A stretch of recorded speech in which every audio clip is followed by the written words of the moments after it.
The arrival at the great house. Imagine the scene. A pale gray morning in Victorian England. The streets of London still slick from a night of rain. Fog curling low and heavy like a veil across the cobbles. A young servant, carrying nothing but a worn trunk and an even smaller hope, approaches the gates of a grand estate for the first time. The house towers above, its high stone walls stretching wide, its chimneys spitting thin trails of smoke into the dull sky. Windows gleam faintly in the mist, catching the light as if they were eyes watching the newcomer. This is not just a house. It is a world apart, an entire universe of power and wealth, and the servant stands at its edge, uncertain, almost afraid to breathe. The carriage drive curves like a scar across the gravel. Hooves clatter, wheels grind, and the occasional shout of a coachman echoes from the far end. Every sound is magnified in the ears of the servant, who feels small beneath the weight of the stone facade. A bark of a dog cuts through the fog. The ringing of boots draws closer. The butler, tall and stern, appearing like a judge at the gates. He does not smile. His eyes assess, measuring posture, clothing, even silence. Nothing about this moment feels welcoming. The house does not greet. It expects. The new arrival is not led to the polished doors at the front, framed with columns and car panels. No, that entrance is reserved for guests, for carriages filled with fine ladies and gentlemen. The servant is shown instead toward the side, to a narrow wooden door worn smooth by countless hands, stained darker than oak with the touch of coal dust and damp boots. This is the servant's entrance, plain, functional, and already alive with the smells of smoke, boiled vegetables, wet cloth, and the faint sourness of too many people working too close together. To step through is to leave behind the outside world forever. Inside, the air is thick.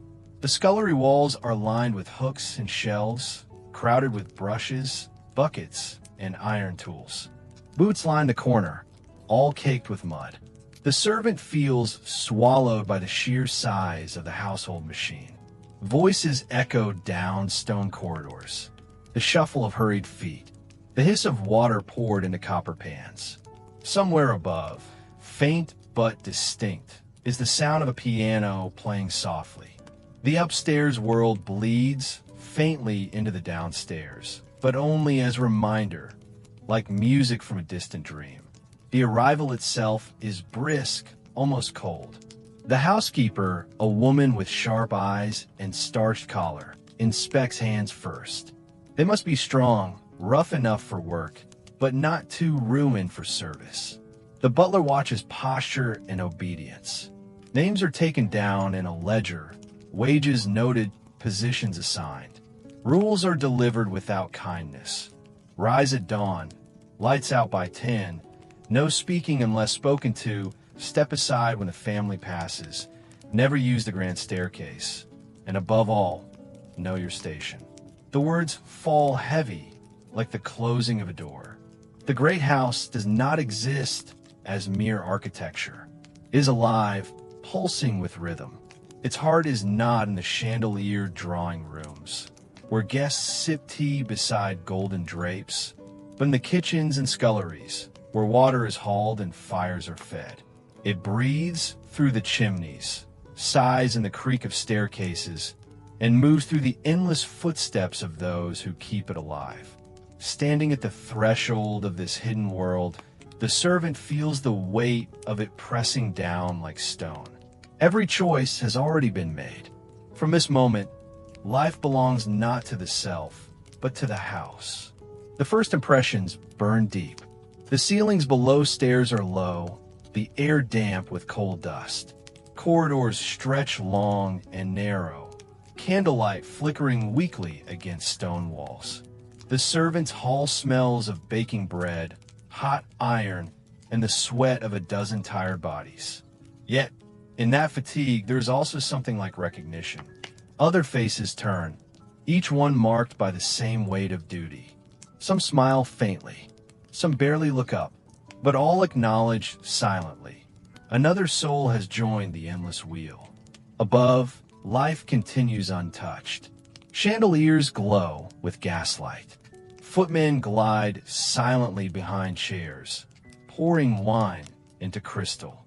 Ladies in silk dresses cross polished floors, their laughter rising like birdsong. Gentlemen murmur by the fire, voices low, measured, important. The new servant will rarely touch this world, but every action performed below, every polished shoe, every trimmed wick, every dish scoured until it gleams, feeds, and sustains it. Without the invisible hands of servants, the illusion of perfection above would crumble in a day. The truth is that the house is two worlds folded into one. Grace and grit, splendor and struggle, above and below. The servant's arrival is not simply a beginning. It is a surrender to invisibility, to obedience, to the knowledge that one's labor will be felt but never acknowledged. They will polish silver that shines in another's hand. They will draw curtains they may never see opened. They will rise in darkness to create light for others. And yet, for all the weight of rules and expectation, there's also something like relief. For many, this life means survival. It means a roof, a bed, food enough to keep hunger away. However narrow, however hard, it is more than the streets ever gave. The house demands everything, but in return it offers a place, however small, however invisible, in a world that otherwise had no room at all. Life below stairs. The grand Victorian house was a world divided in two. Above, the family lived in light, in velvet and crystal, in polished rooms where the air smelled of perfume and warmed wine. But below the stairs, down narrow corridors and steep service steps, there stretched another world entirely, a world built not of luxury, but of labor. It was here that the servants lived, breathed, and worked, often unseen, always unheard. To enter this space was to step into the engine of the house, the hidden heart that kept everything above gleaming and alive. The ceilings were lower here, so low that taller men sometimes stooped as they hurried through the passages. The air was different too, heavy with the scents of coal, soap, and boiled cabbage. Gas lamps sputtered weakly on the walls, leaving shadows to cling to corners. The walls were bare stone or plain plaster, unadorned by paintings or tapestries. It was functional, not beautiful, meant for efficiency and control. Every step in this place reminded you of your rank. You were below, and you would remain below. The rooms of the servants' quarters were divided by hierarchy as sharply as the family's drawing rooms above. The butler had his own small office, neat and stern, lined with ledgers that recorded every bottle of wine, every piece of silver, every delivery to the household. The housekeeper had her sitting room, her sewing kit always near, her keys clinking on a ring at her belt.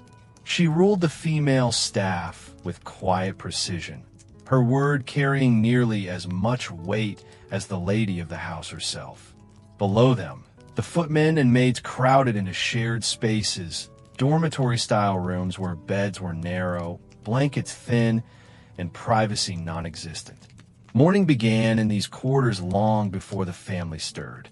A bell rang in the dark, echoing through the corridor, and bodies rose from hard mattresses with groans and murmurs. Boots scraped the floor as laces were tied quickly, uniforms pulled on in haste. There was no luxury of time, no moment to linger. Fires must be lit, water must be carried, shoes must be polished, all before the masters above even opened their eyes. The servants' hall served as the center of their underground world. It was not grand, but it was theirs. A long wooden table stretched the length of the room, scarred by knives and stained by countless meals of bread, porridge, and stews. Here, when time allowed, the staff ate together, sitting by rank, with the butler and housekeeper presiding at the head like generals in command. Conversation was careful, laughter subdued, for even here the rigid order of the household pressed down like stone. Still, in rare moments, there was comfort. A joke whispered, a crust of bread shared, a sigh of relief when a day's hardest work was done. The younger servants, hall boys, scullery maids, kitchen girls, carried the heaviest burdens.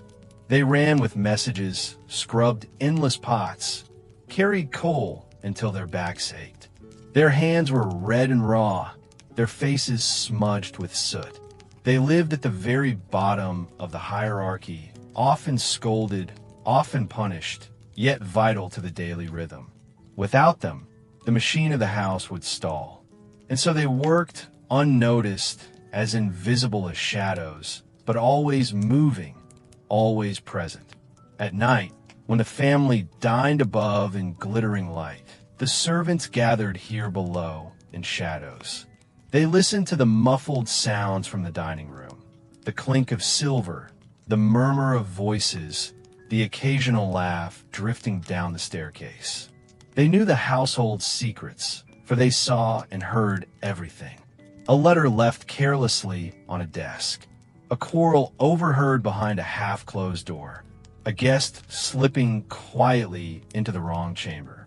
Servants were the silent witnesses of lives they could never share. Life below stairs was strict, but it was also strangely alive.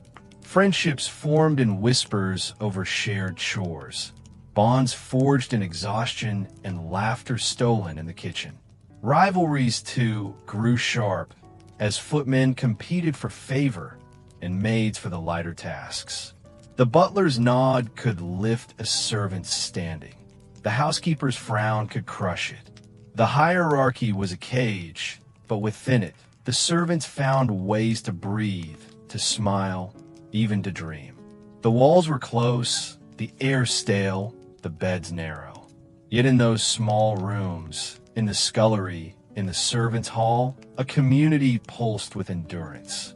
Life below stairs was hidden, invisible to those above. But without it, the grand house would fall silent, its splendor revealed for what it was, an illusion built entirely upon the hands of those who lived in the shadows beneath. The early morning duties, before the wealthy families stirred from their feather beds, before the first hint of dawn reached the frosted windows of the upper floors, the household below stairs was already awake. For servants, the day did not begin with the sunrise. It began in darkness, to the sound of bells ringing in the servants' corridor, sharp and insistent, commanding the body to rise no matter how heavy the limbs, no matter how short the sleep. The scullery maids were first. They crept from their narrow beds, pulling rough wool dresses over tired shoulders, pinning hair back hastily in the dim light of lanterns. Their job was the dirtiest and yet the most essential, hauling water, scrubbing pots from the night before, sweeping ashes for the grates. Barely more than children.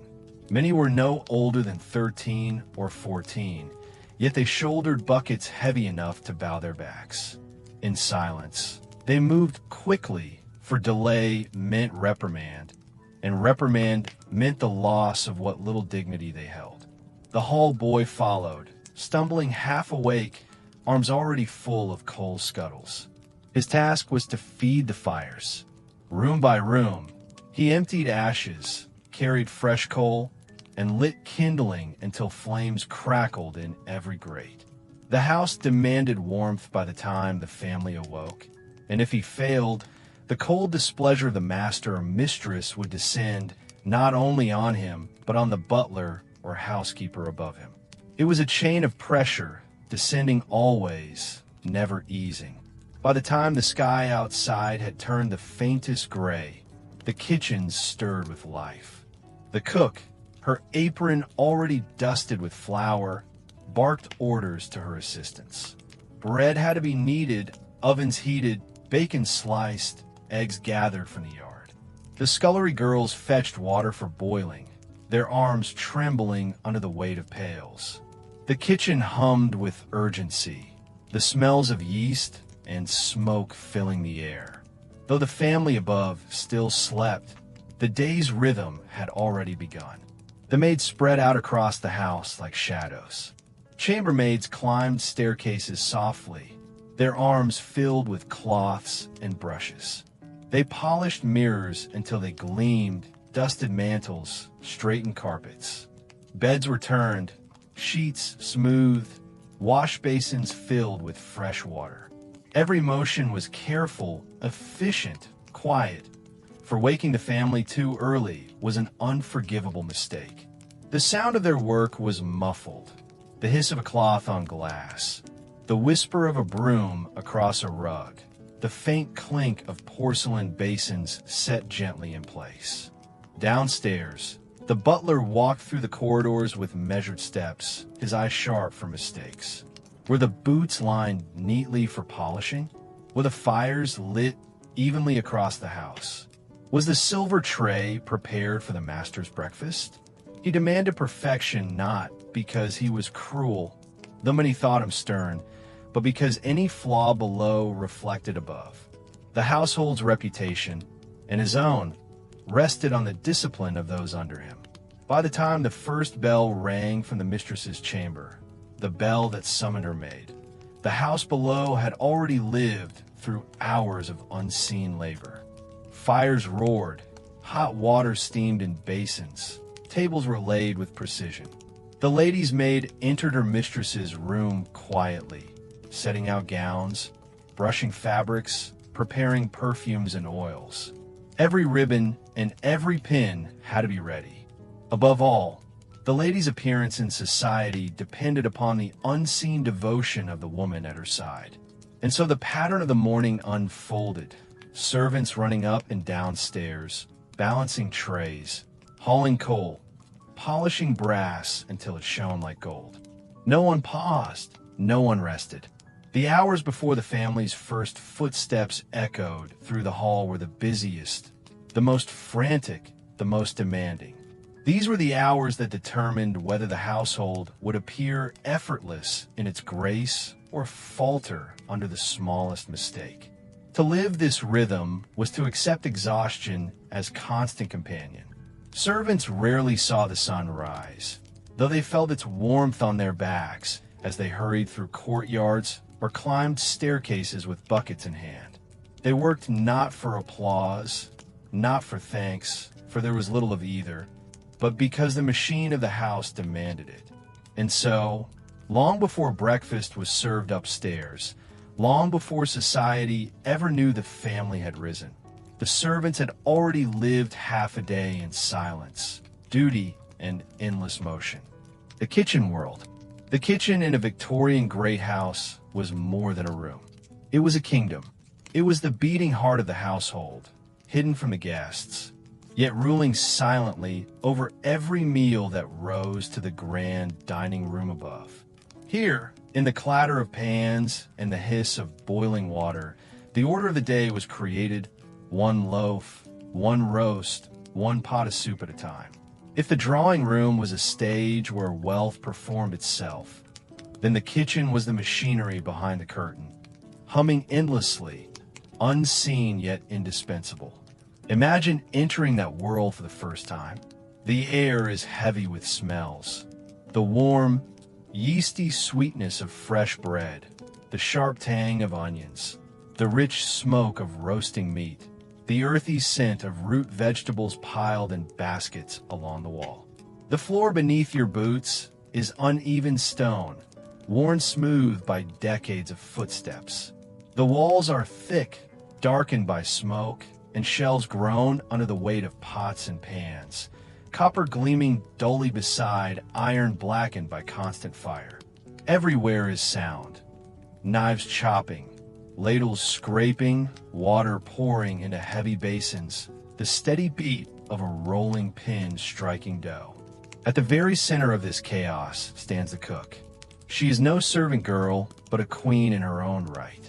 Often broad, loud, and commanding, the cook rules with absolute authority over her domain. Her voice cuts through the noise, barking orders to scullery maids, correcting a footman sent down with a message, scolding a kitchen maid who sliced the carrots too thickly. To disobey the cook was to risk hunger yourself, for she controlled not only the family's meals, but the servants' portions as well. Respect for her was born not only of fear, but of need, for she alone ensured that every belly in the household was filled. The scullery, attached to the kitchen, was the place of endless drudgery. Here the youngest and lowest-ranked servants bent over basins of cold water, scrubbing pots until their fingers burned and their backs ached. Blackened pans from roasting meats required sand and elbow grease. Grease clung to surfaces no matter how many times they were scrubbed. Mountains of dishes rose after every meal, and it was the scullery maids who battled them, sleeves rolled up, faces flushed, never once seeing the glamour of the plates once they were carried to the dining hall. For them, the kitchen was not warmth but torment, though, without their work, nothing could function. Above the scullery girls were the kitchen maids, who worked directly under the cook. Their tasks were lighter but constant, peeling mountains of potatoes, chopping herbs, plucking feathers from chickens, grinding spices with heavy stone mortars. They darted back and forth with knives in hand, flour on their skirts, sweat beading their brows.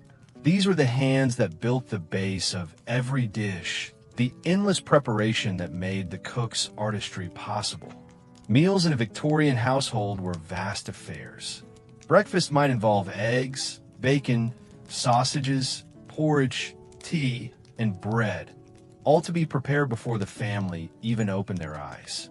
Luncheon demanded roasted meats, pies, fresh fruits in season, soups rich with stock simmered overnight. Dinner, the crowning jewel of the day, could stretch over many courses, with fish, roasts, puddings, and elaborate desserts crafted not only for taste, but for show. Every dish was a display of the family's wealth, and behind every dish stood hours of labor from the kitchen below.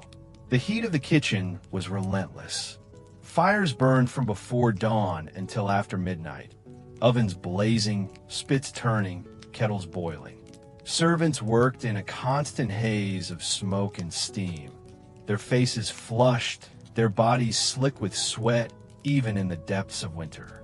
Ventilation was poor. The smell of fat, fish, and smoke clung to hair and clothing. Yet no complaint could be voiced. To falter meant falling behind, and falling behind meant the wrath of the cook, or worse, the displeasure of the household above.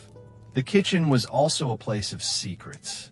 Here, in hurried whispers over chopping boards or late-night cleanings, servants shared fragments of their lives, worries for families left behind, gossip about the master's temper, rumors about a guest who lingered too long in the wrong corridor. The clatter of pots often covered quiet laughter or the sighs of exhaustion, or the sniffling of a girl too tired to hide her tears. It was in the kitchen that the humanity of the servants lived most openly, for while the house demanded silence and invisibility, the kitchen was loud, messy, and alive. It was not unusual for accidents to occur. Knives slipped, pots spilled, fires flared too high.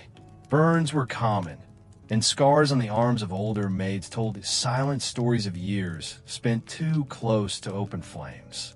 Yet the work never stopped. If a hand blistered, another hand took up the knife. If a girl collapsed in exhaustion, another was called from her bed. The house above could not wait. Dinner must be served. The rhythm of the kitchen did not belong to clocks, but to bells. Each bell from above, rung from the drawing room, the dining hall, the master's study, summoned a servant or demanded a dish. Bells rang like a nervous heartbeat, dictating when a roast must be sent up, when tea must be prepared, when trays of sweets must leave the kitchen. Life below stairs was lived to the constant chime of those bells, each one a reminder that servants existed not for themselves, but for the endless appetites of others. Yet for all its hardship, the kitchen was also a place of pride. A perfectly risen loaf, a roast browned just right, a pudding that held its shape. These were triumphs, even if no one above ever thanked the hands that made them. The cook, in her way, was an artist. In her kitchen, maids are apprentices. There was satisfaction in a meal well made, in the quiet joy of watching dishes leave the kitchen gleaming, even if the servants never tasted them.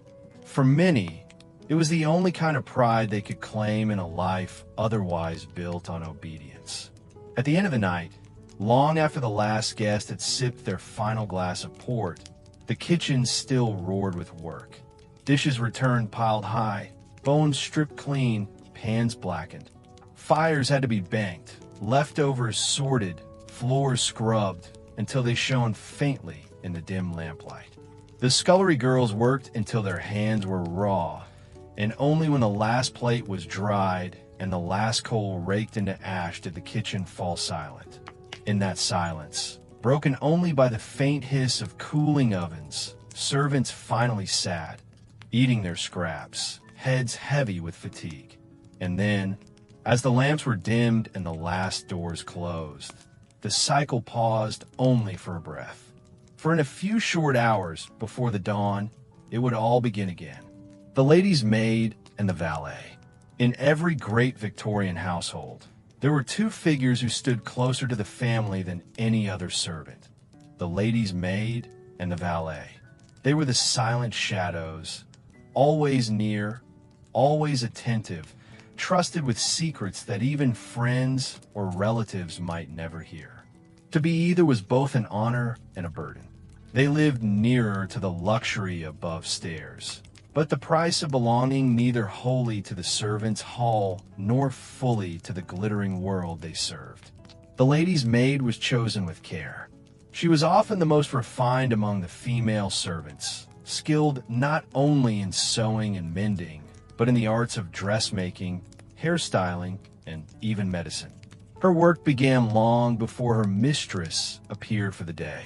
In the dim morning light, she entered the lady's chamber quietly, arms full of freshly aired garments.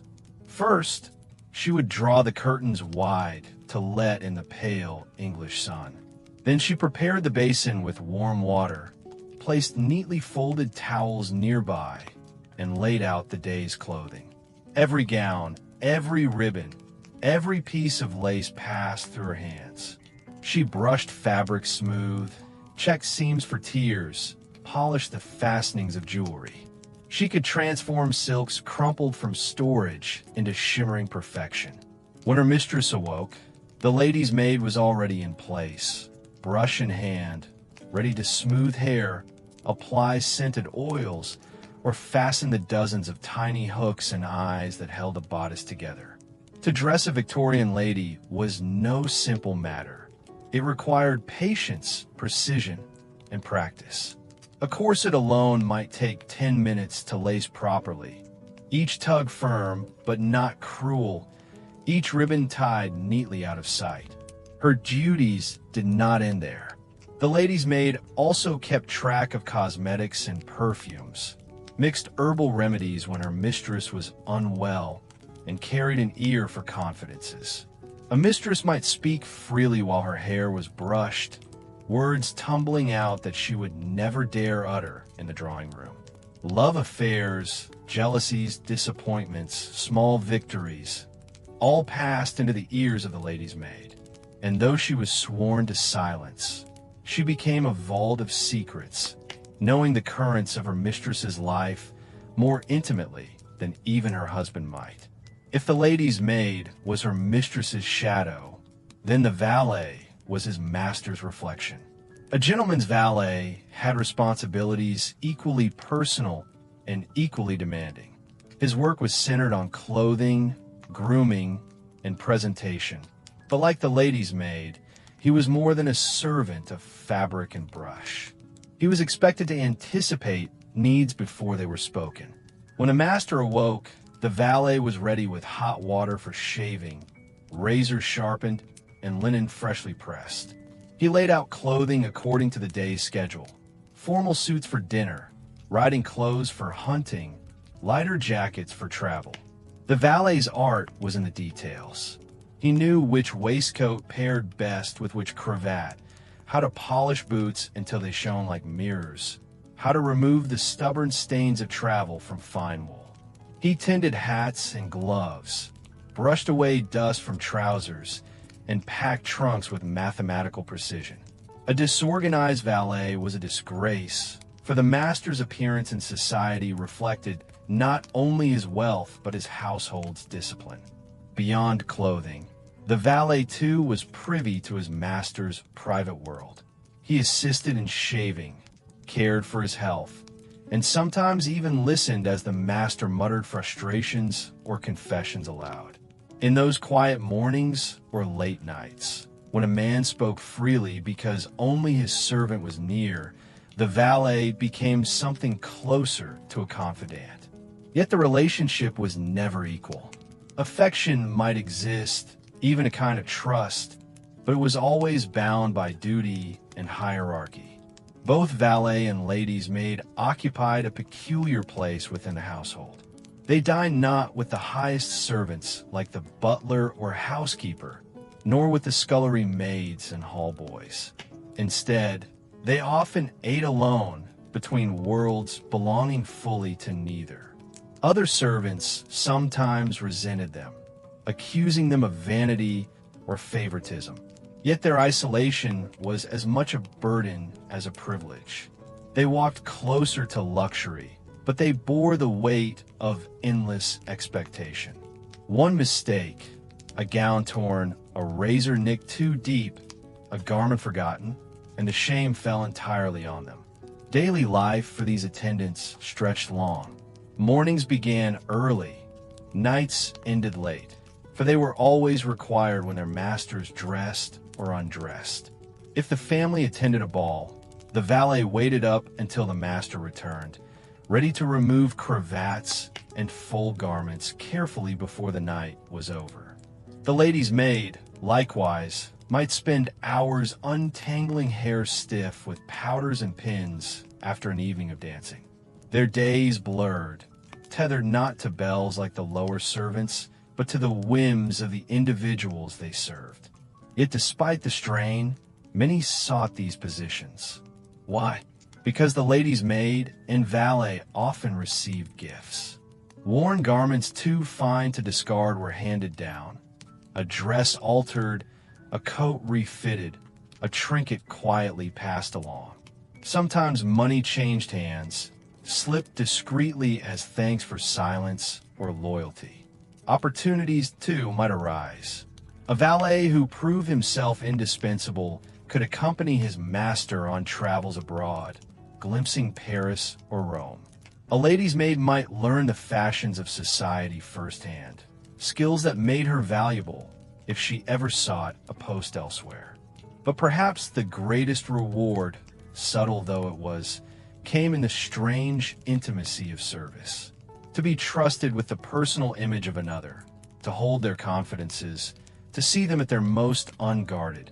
It was a power that no amount of silver polishing or coal hauling could provide. And though it was power without freedom, recognition without equality, it gave the valet and the lady's maid a place of influence unlike any other servant. Their lives were still bounded by rules, by exhaustion, by invisibility in the grand halls. But in those quiet chambers, with brush in hand or razor poised, they shaped not only the appearance of their masters, but the illusion of the household itself.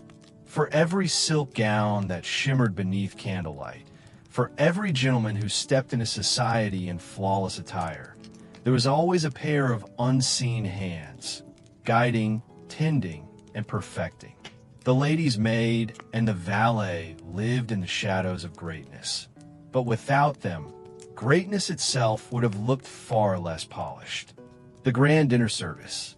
If the morning belonged to the scullery and the kitchens, and the afternoon to the quiet hum of cleaning and preparation, then the evening belonged to spectacle. For in the Victorian great house, the dinner service was not merely a meal. It was a performance, a ritual, a demonstration of wealth and order carried out with military precision. Guests saw only the glitter of crystal and the glow of candlelight.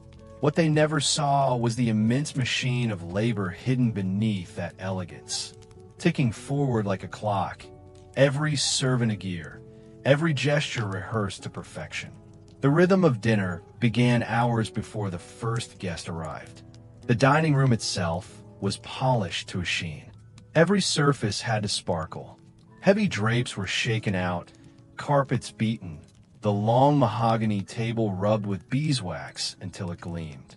Silver candelabra were placed in precise symmetry down the table's length, their candles trimmed, wicks standing straight and ready to burn evenly.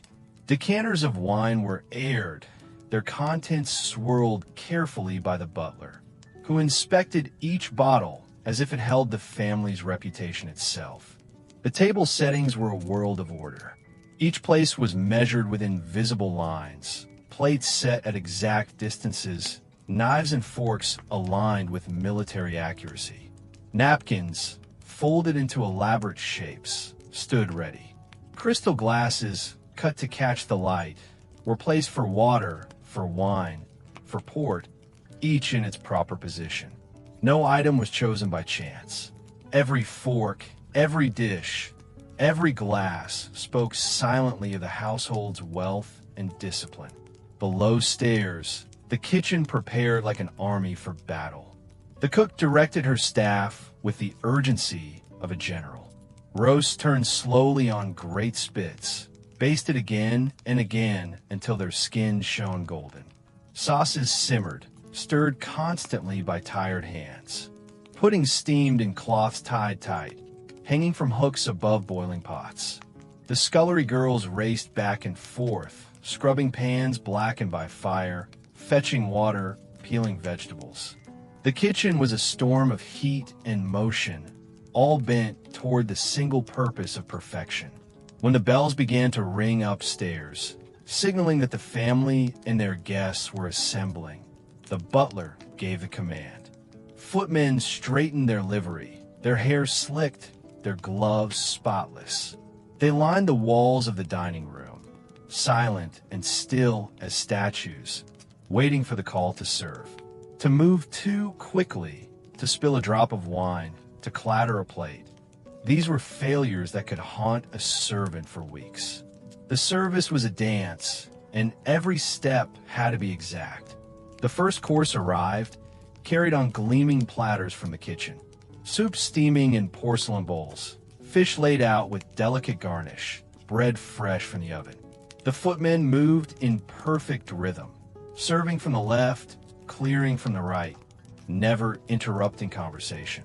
Their eyes scanned constantly, ready to refill a glass the moment it emptied, ready to replace a dish before a guest even thought to ask. They themselves did not exist. Only the smooth, silent service existed, the illusion of food appearing as if by magic. As the courses continued, the difficulty grew.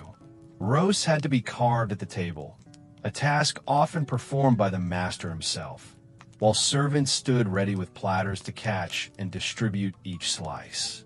Pies, custards, and puddings emerged from the kitchen in steady succession. Between courses, wine flowed, white with fish, red with meat, port with dessert. Footmen moved swiftly, yet invisibly, ensuring glasses were always full, always gleaming. To the guests, dinner was leisure, pleasure, entertainment. To the servants, it was hours of tense concentration, their bodies aching as they stood in perfect stillness against the walls. Sweat trickled under collars, legs grew numb, but no sign of discomfort could be shown. A single misstep, a glass spilled on a gown, a dish dropped, a cough mistimed, could mean not only shame but dismissal. At the head of the operation was the butler, orchestrating silently with his eyes and gestures. He decided when to send in each course, when to open the next bottle of wine, when to signal the footman forward or back. He alone carried the authority to ensure the meal ran seamlessly. His pride was the household's pride, his failure its disgrace. At last came the dessert course, often the most elaborate. Towers of fruit arranged like pyramids, custards quivering delicately, cakes layered with sugar and cream. These were not only food but art, designed to impress, to astonish. Candied violets, spun sugar, ices molded into shapes of swans or castles. Each detail a declaration of wealth. Servants carried them carefully, balancing trays heavy with sugar and cream, praying silently that no tremor of the hand would ruin hours of work. After dessert, the ritual shifted. Ladies withdrew to the drawing room, leaving the men at table with their port and cigars. For the servants, this meant another wave of work, clearing plates, polishing glasses, carrying dish after dish back down into the steaming chaos of the kitchen. The sound of scraping, clattering, and scouring returned, hidden from the polite laughter upstairs. Only when the last glass of port was drunk, when the last cigar stub was extinguished, did the dinner finally end. Guests drifted into the drawing rooms, the family rose, and the servants melted back into their shadows. The dining room lay in silence, its table bare, its candles burned low. Yet the house itself had spoken. Through order, through splendor, through the unseen labor of dozens, it had proclaimed its wealth. And in the servants' hall below, the staff ate what scraps were left, their hands still trembling with exhaustion, their voices low with both relief and complaint. Another dinner had been survived. Another performance had ended. Tomorrow, it would all begin again. The silent observers.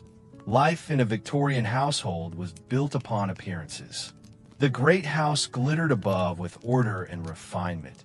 Every curtain draped, every chandelier shining, every guest received as though the family's life were an endless stream of harmony. Yet below those polished surfaces lived the servants, who, though expected to remain invisible, saw everything. They were the silent observers, the unseen eyes and ears of the house, carrying in their minds a treasury of secrets too dangerous ever to be spoken aloud. Every great event in the household passed through them. They saw the hurried arrival of letters, some sealed with trembling hands, some torn open with eagerness. They knew which visitors came in daylight and which slipped quietly through side doors at night. They knew which quarrels flared behind closed doors and which tears were shed in solitude. Servants were never meant to notice such things, and yet they could not help but notice. Their lives were spent in the very corners where truth hid itself. Take the hall boy, for example, scurrying through corridors with coal scuttle in hand. He might overhear a heated argument as he passed the study door, voices raised, tempers fraying. He could never speak of it, but the memory lingered. Or the chambermaid, turning down beds, who found a handkerchief stained with rouge not belonging to the mistress. She folded it without question, but her mind recorded the detail. Or the valet, brushing his master's coat, who discovered a perfumed note still tucked inside the pocket. He replaced it carefully, silently, for to betray such knowledge would mean ruin, yet to ignore it entirely was impossible. Servants lived close enough to see, yet distant enough to be denied. They were expected to be deaf to words and blind to actions, yet their presence made them witnesses to nearly everything. And because they could not speak, because discretion was demanded above all else, the weight of those observations pressed down like stone. Silence was not simply habit, it was survival. For a careless word could destroy a servant's position. A rumor repeated in the servants' hall, a confidence betrayed in a moment of gossip, could lead to dismissal without reference. And a servant without reference was a servant without future. No other house would take them. Their only livelihood depended on the secrecy of what they saw and heard. Thus, entire lives were built on the art of silence. Yet within that silence lived power. Masters and mistresses sometimes forgot, believing themselves unobserved in their own homes. But the staff knew. They knew who quarreled with whom, who drank too much at night, who feared creditors, who longed for lovers they could never name. They saw guests who overstayed, who argued, who whispered in corridors. They knew of debts, of indiscretions, of whispered scandals that might, if spoken aloud, unravel the dignity of a family. This knowledge made servants dangerous, even when they never intended to be. Families feared them, and so relied on their loyalty all the more. The butler, with his quiet presence in the dining room, might know more of the master's affairs than his own wife. The lady's maid might know more of her mistress's health, longings, and griefs than her closest friends. The coachman might carry letters or packages with seals unbroken, yet his eyes had seen who sent them and who received them. There were servants who, tempted by money, carried such secrets to others. A dismissed maid might sell her knowledge to the press. A disgruntled footman might whisper to a rival household. But most clung to discretion, for in silence lay security. To keep one's place meant to guard what one knew. And so, the silent observers became vaults of memory, carrying entire histories of households that would never be written in ledgers or diaries. Imagine the drawing room at night. Guests laugh, glasses sparkle, the piano plays. A footman stands by the wall, silent, still. He hears every word. He sees the glances that pass between a guest and his hostess, the impatience in the master's face, the nervous tapping of a young suitor's hand against the arm of his chair. The footman does not react, does not speak. Yet he remembers. He is present at every moment, invisible yet indispensable, a ghost in livery. Or picture the lady's maid brushing her mistress's hair. Words spill from the mistress's lips, confessions she would never dare utter in public. The maid listens, nods perhaps, but never answers beyond a murmur of sympathy. She holds secrets close, not because she chooses them, but because they are pressed upon her with every stroke of the brush, with every whispered sigh. She becomes, without asking, the guardian of her mistress's inner world. This was the paradox of service, to live unseen, yet to see everything, to have no voice, yet to carry truths more powerful than speech. The silent observers walked through their lives burdened by knowledge, their hearts heavy with unspoken words. Yet in that silence, they sustained the illusion of the household. For without their discretion, the polished world above could not endure. Servants were not fools. They understood their role. They joked quietly in the servants' hall, sometimes hinting at truths they would never fully share. A wink, a knowing smile, a half-uttered phrase was enough to remind them that they lived in a world of shadows. But when the bell rang, when duty called, their faces grew blank again, their tongues still, their steps obedient. They returned to their posts, invisible as ever. And so, history remembers the families, their titles, their portraits, their polished legacies. But the servants who stood behind them, who carried the true memory of their lives, remained faceless and silent. Yet in truth, they were the ones who knew. They saw it all, the weight of hierarchy. To understand life in a Victorian household is to understand hierarchy. It was the invisible skeleton that held the great house upright, the order that governed every gesture, every duty, every breath. Without hierarchy, chaos threatened. With it, the house ran like a machine, every servant knowing precisely his or her place.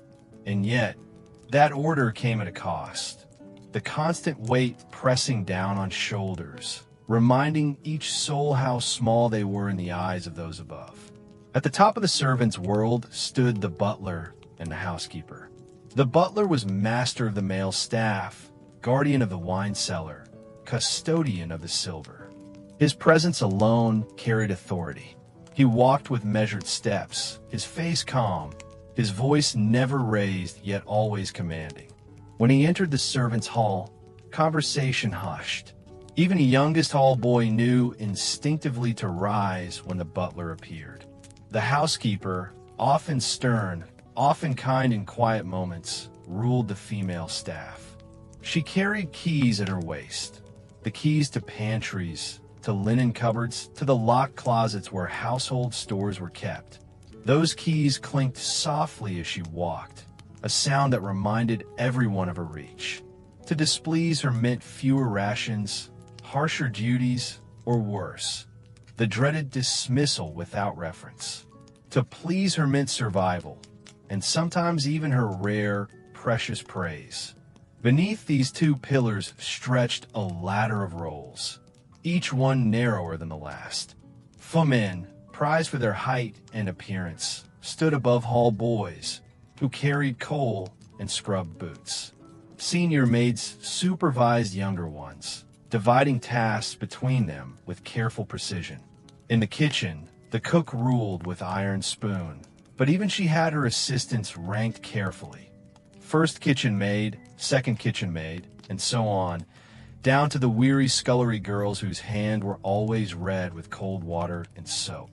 This order did not exist merely in titles or duties. It seeped into every corner of daily life. At meals in the servants' hall, places at the table were assigned by rank. The butler and housekeeper sat at the head, the cook nearby, senior servants further down, and the youngest at the far end. No one dared to sit out of order. Even in laughter, even in moments of companionship, the lines of hierarchy remained etched like stone. It shaped conversation too. A footman did not casually address the butler. A scullery maid did not interrupt the housekeeper. Questions moved upward cautiously, commands downward swiftly. Silence was safer than presumption. A servant's tongue could betray them faster than any mistake of hand or foot. Rivalries grew sharp within this order.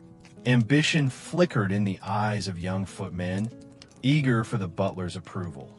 Kitchen maids competed to catch the cook's notice, hoping one day to rise higher. Even the smallest privileges, an easier task, a warmer seat near the fire, a trusted errand to town, became treasures fought for in silence.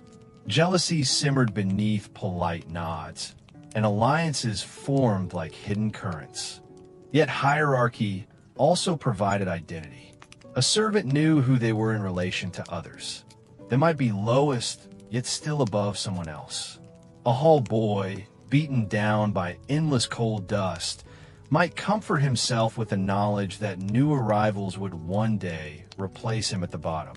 A scullery maid, raw hands stinging, could still look to the kitchen maids with hope, imagining her future less burdened.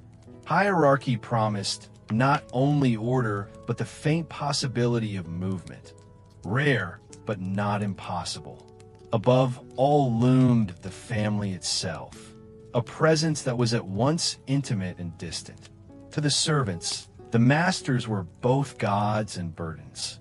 Their moods could change the rhythm of an entire day. A frown from the mistress meant harsher tasks for the maids. A laugh from the master meant lighter spirits throughout the hall. Yet no servant could truly know them, not as equals, not as companions. They were the sun around which the household orbited, untouchable, burning.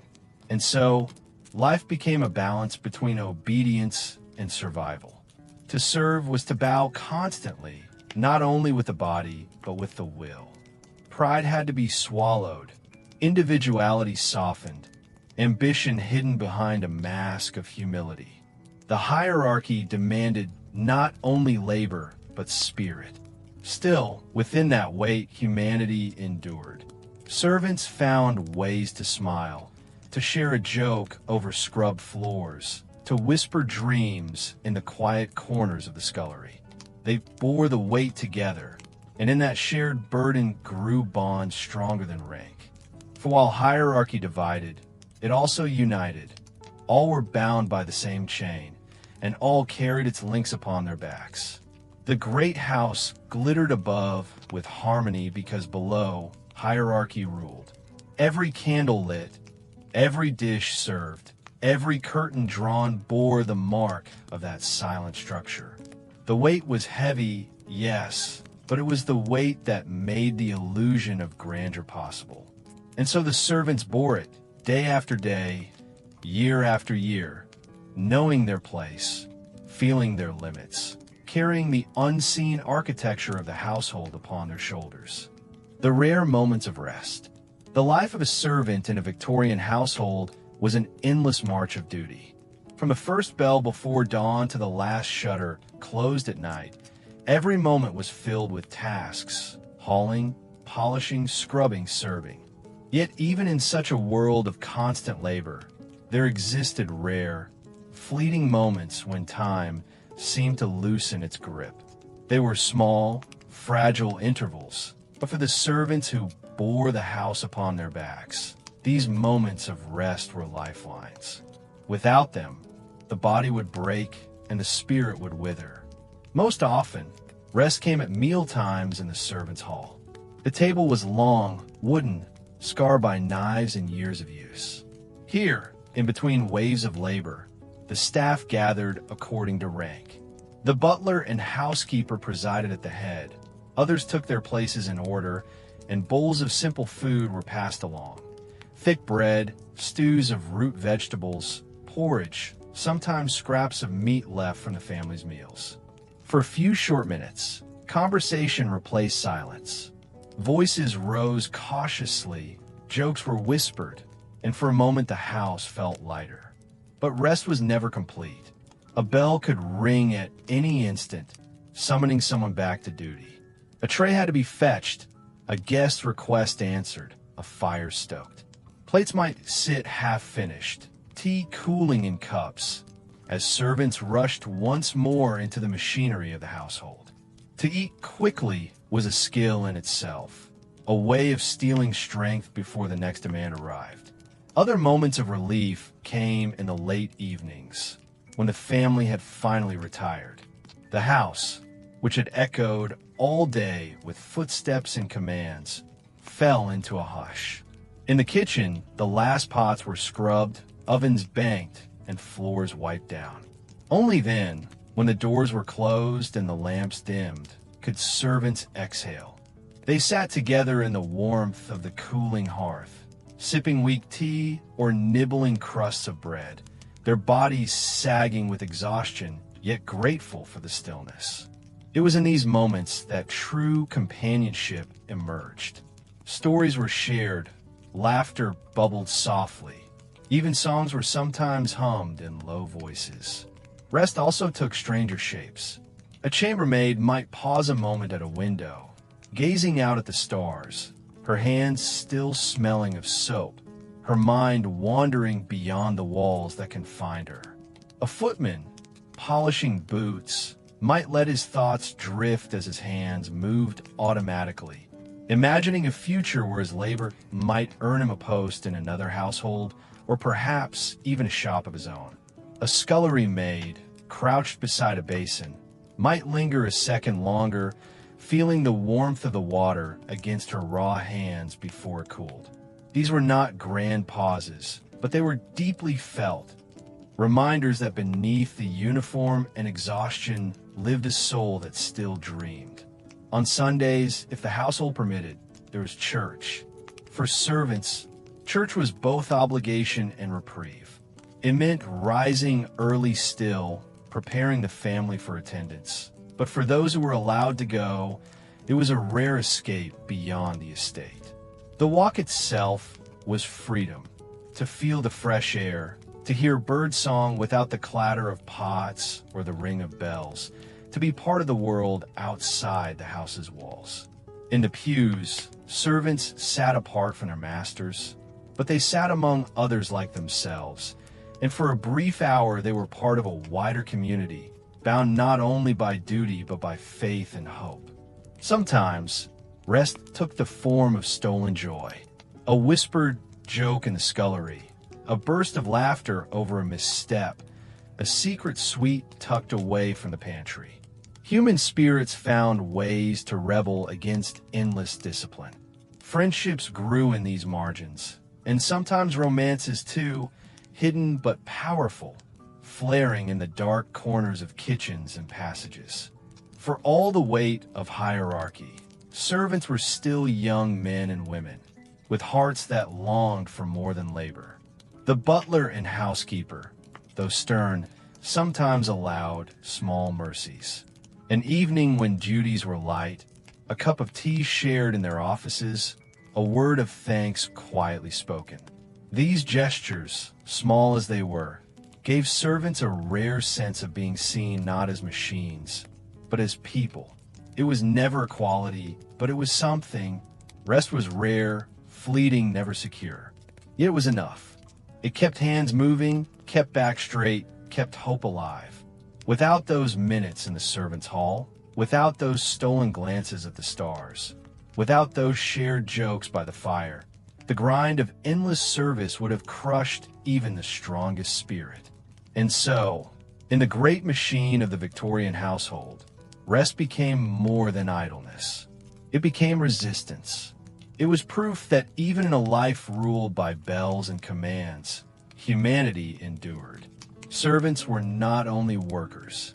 They were people who laughed, who dreamed, who loved, even if only in the rare, fragile moments when the house above finally slept.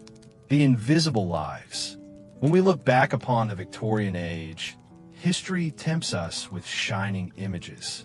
We see portraits of noble families, ladies in silks, gentlemen in polished boots.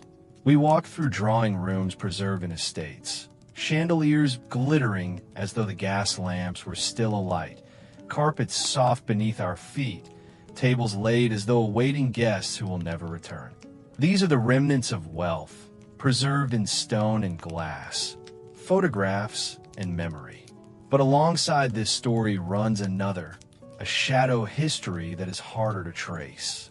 For behind every glimmer of crystal, every polished floor, every smooth-running dinner service were the lives of servants.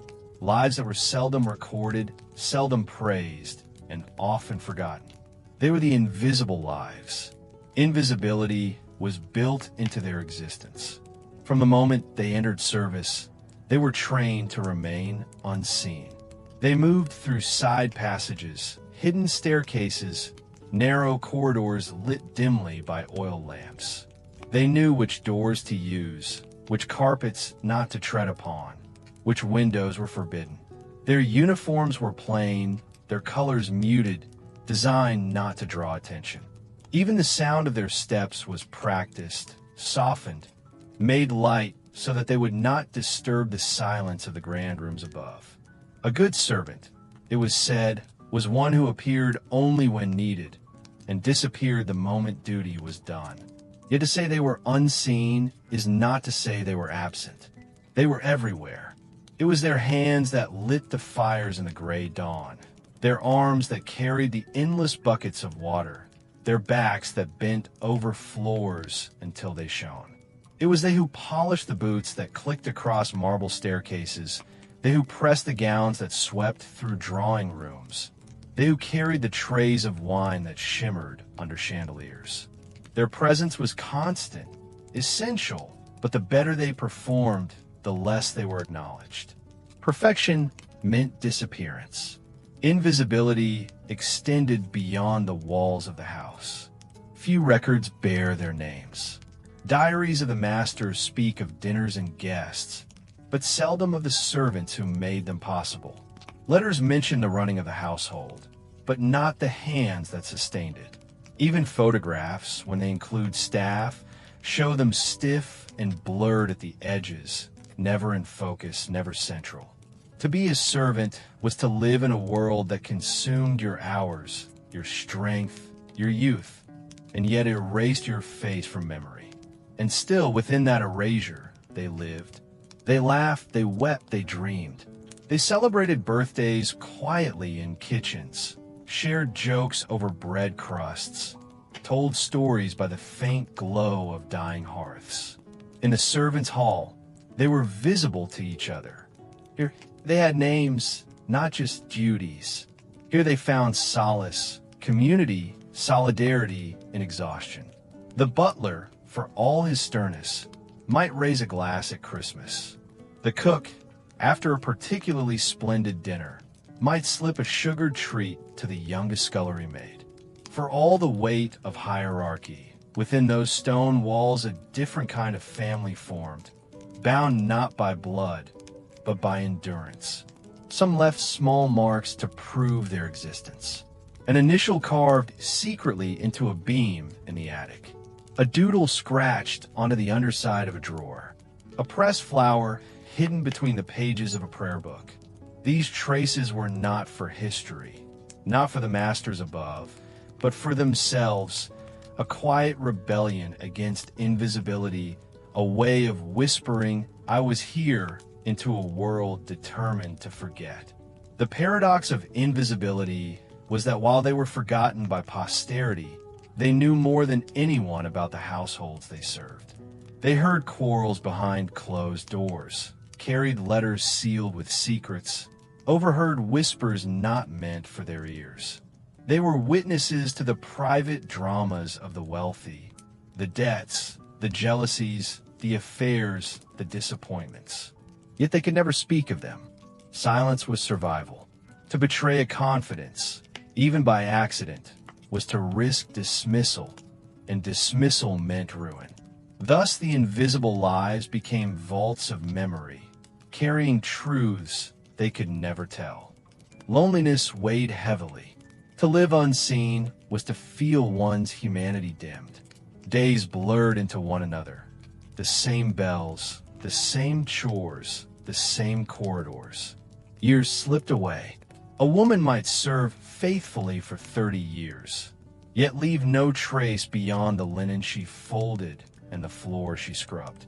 A man might devote his life to carrying trays and polishing silver, yet die with no record but a line in a ledger, his wages noted, his service ended. The house consumed their years, and when they were gone, it carried on as though nothing had changed. Another body filled their place. Another set of hands took up the same endless tasks. And yet, invisibility did not mean insignificance. Without them, the house would collapse into chaos.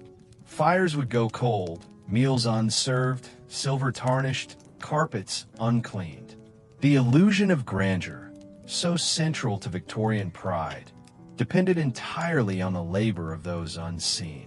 Every guest who marveled at a glittering banquet marveled, unknowingly, at the work of dozens whose names they would never learn. Every portrait of a lady in shining silk was also a portrait of the maid who brushed and pinned and stitched behind the scenes. The invisible lives were the foundation upon which visible glory was built. There's a strange dignity in that. Servants knew they would never be remembered, yet they found pride in their craft. A bed made perfectly, a table laid flawlessly, a roast cooked just right. These were triumphs, however small, however unacknowledged. The cook took pride in a pudding that did not collapse. The valet in a boot polished until it gleamed. The lady's maid in a gown that caught the light just so. Pride existed not in recognition, but in the work itself, in the quiet knowledge that without them, the illusion above could not stand. And though invisible to history, they were deeply visible to one another. In the servants' hall, laughter echoed, songs were hummed, romances blossomed in secret. Friendships carried them through long winters, solidarity through endless summers of heat and toil. When one fell ill, others shouldered the burden. When one mourned, others comforted. In the unseen world below stairs, humanity endured fiercely. History remembers the families, the Darcys, the Granthams, the great names of landed England. But when we walk today through preserved houses, marveling at their chandeliers and staircases, we walk also in the footprints of those invisible lives. The shine of the silver is their shine. The polish of the floor is their polish. The warmth of the hearth is their warmth. Though their names are lost, their labor remains, etched into the very fabric of the house. And so, when the bells fall silent, when the corridors stand empty, when the portraits gaze down from their gilded frames, remember this: the house was never built on stone alone. It was built on hands unseen, on backs bent, on lives invisible. And though forgotten by history, they mattered. They mattered more than history dared admit.